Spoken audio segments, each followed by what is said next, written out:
ဘဝတန်တရားကလွတ်မြောက်တဲ့နိဗ္ဗာန်ဆိုသည်မှာကိလေသာဆိုတဲ့လူကျင်တဲ့အကန့်ဖြည့်ဆည်းပြကံဆိုတဲ့အကျိုးထုတ်လုပ်နေတဲ့တရားတွေအလုံးကိုရုပ်သိမ်းဖြစ်လိုက်မှဝိပါကဆိုတဲ့အကျိုးတရားတွေဟာဘယ်တော့မှမလာတော့ဘူးစီလဲခမ်းသွားမယ်မိစာလဲကုံသွားမယ်စီခမ်းမိစာကုံသွားလို့ရှိရင်မိတော့ကလေးငြိမ့်သွားတယ်လို့တန်တရားထဲမှာခန္ဓာဆိုတာတွေငြိမ့်သွားပြီးတော့အငြိမ့်တတ်ကိုရမယ်ဆိုတဲ့ဒီစနစ်ကိုမြတ်စွာဘုရားအဆုံးမဟောတာအဲ့တော့ဒီစနစ်ကြီးဟာခဏခေတ်မှာဆိုလို့ရှိရင်လုံးဝဖြတ်သိမ်းရေးဆိုတဲ့စနစ်မျိုးဖြစ်သွားတယ်လုံးဝဖြတ်သိမ်းရေးတန်တရားထဲမှာကောင်းစားရေးဆိုတာမဟုတ်ဘဲနဲ့နိဗ္ဗာန်ဆိုဒီမှာလုံးဝဖြတ်သိမ်းရေးဆိုတဲ့ဟာဖြစ်သည့်အတွက်ကြောင့်ဘဝမှာမျော်လင့်နေကြတဲ့ပုဂ္ဂိုလ်ဘဝရဲ့ဒုက္ခတွေကိုခံစားလို့အားမရကြတဲ့ပုဂ္ဂိုလ်တွေကအဲ့ဒီလုံးဝဖြတ်သိမ်းရေးဆိုတဲ့နိဗ္ဗာန်ဆိုတာမျိုးကိုလိုချင်မှုမရှိကြဘူးပေါ့မလိုချင်ကြဘူးမလိုချင်တာဟာဘာကြောင့်မလိုချင်ကြသလဲလို့ဆိုလို့ရှိရင်ဖြစ်နေတာကိုကြိုက်နေတဲ့ဘဝတဏှာကြောင့်ပဲဖြစ်တယ်ပေါ့ဒါကြောင့်ဘဝတဏှာကိုပယ်လိုက်တာနဲ့တပြိုင်နက်ဖြစ်နေတာနဲ့မဖြစ်တာဘယ်ဟာကိုခြေနှက်တယ်လဲဆိုမဖြစ်တာကိုခြေနှက်သွားတယ်ဖြစ်တာကိုခြေနှက်နေသေးသမျှတဏှာရဲ့ခြေနှက်မှုသာဖြစ်တယ်ပေါ့အေးတဏှာရဲ့အကြိုက်ဖြစ်နေသည်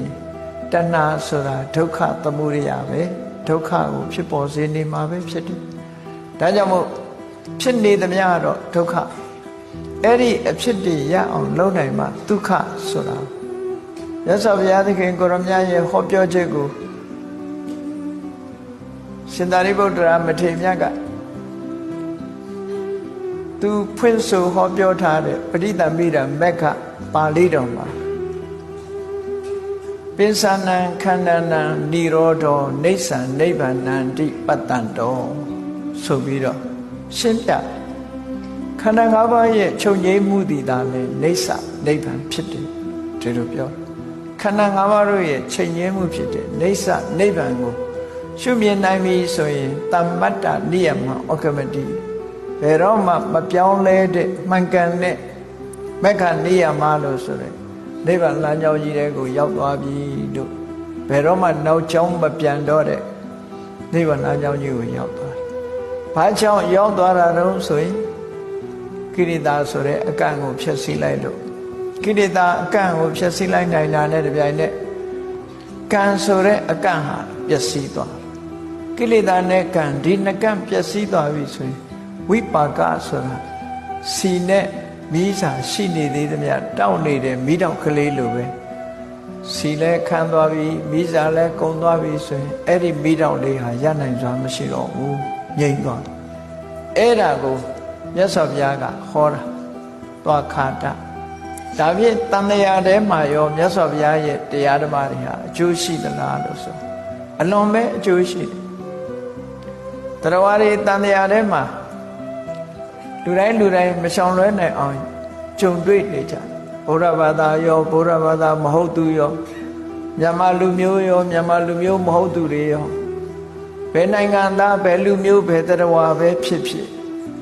မွေးလာလို့ရှိရင်ကိုချင်းနာချင်းသေချင်းဆိုတဲ့ဒီသုံးခုကိုလွန်ဆန်နိုင်ခြင်းမရှိကြမသေးတဲ့လူဆိုတာလောကမှာရှိနတ္ထိသာတတအမရဏံလောကမှာမွေးဖွားလာပြီးတော့သာဝရနေဆအသက်ရှင်နေတယ်ဆိုတာဘယ်ရာမှမရှိဘူးအဲ့ဒါမရှိလို့နိဗ္ဗာန်ဆိုတာတန်မိုးရှိတာပေါ့